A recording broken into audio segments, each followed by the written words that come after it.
بسم اللہ الرحمن الرحیم۔ حضرت جابر رضی اللہ تعالیٰ عنہ سے روایت ہے کہ رسول اللہ صلی اللہ علیہ وسلم نے فرمایا، جب تم میں سے کوئی شخص اپنے مسلمان بھائی سے مشورہ لینا چاہے تو اس کو مشورہ دینا چاہیے۔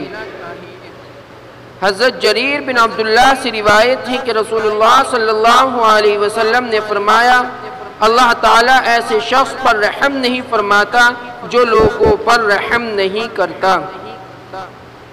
یہ دو حدیثیں بیان کی گئی۔ ان دونوں حدیثوں کے اندر اللہ کے رسول صلی اللہ علیہ وسلم نے پہلی حدیث میں بیان فرمایا کہ جب تم میں سے کوئی کسی سے مشورہ لے تو اسے مشورہ دینا چاہیے۔ یعنی اللہ کے رسول صلی اللہ علیہ وسلم بیان فرماتے ہیں، جب کوئی شخص، کوئی مسلمان تمہارے پاس مشورہ لینے آتا ہے تو تمہیں چاہیے تم اس کو صحیح مشورہ دو، صحیح بات بتاؤ، اس کو دھوکے میں نہ ڈالو۔ کیوں؟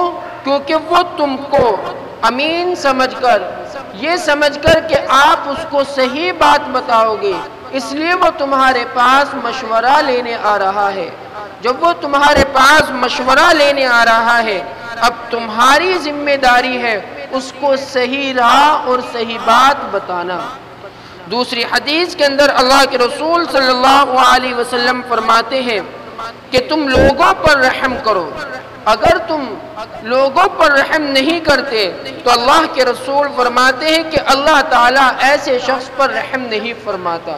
یعنی جو شخص کسی انسان پر رحم نہیں کرتا، اس سے پر ظلم کرتا ہے، تو اللہ بھی ایسے شخص پر رحم نہیں فرماتا۔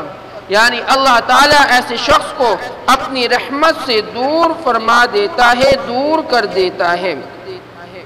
تیسری حدیث کے اندر اللہ کے رسول صلی اللہ علیہ وسلم بیان فرماتے ہیں کہ جب کوئی مسلمان بیمار ہو جائے تو دوسرے مسلمان کو چاہیے کہ اس کی بیمار پرسی کرے، یعنی اس سے ملاقات کے لیے جائے، اس کی بیماری کو پوچھے، اس کے لیے دعا کرے۔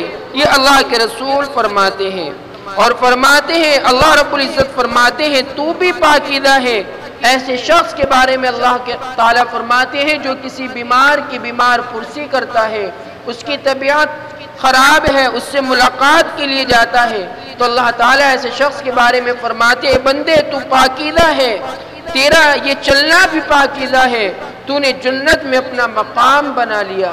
یعنی جو شخص ملاقات کرتا ہے کسی بیمار سے تو اللہ تعالیٰ اس کو جنت عطا فرماتے ہیں، اور اس کو اعلان کرتے، اس کو کہتے تو بھی پاک ہے، تیرا چلنا بھی پاک ہے، تو کسی مسلمان کے لیے بیماری کے لیے آیا، اس کو پوچھنے کے لیے آیا، تجھے میں اس کی جزا اور اس کا بدلہ یہ دیتا ہوں کہ تیرا جنت میں مقام بنا دیتا ہوں۔ اللہ تعالیٰ مجھے اور آپ کو عمل کرنے والا بنائے۔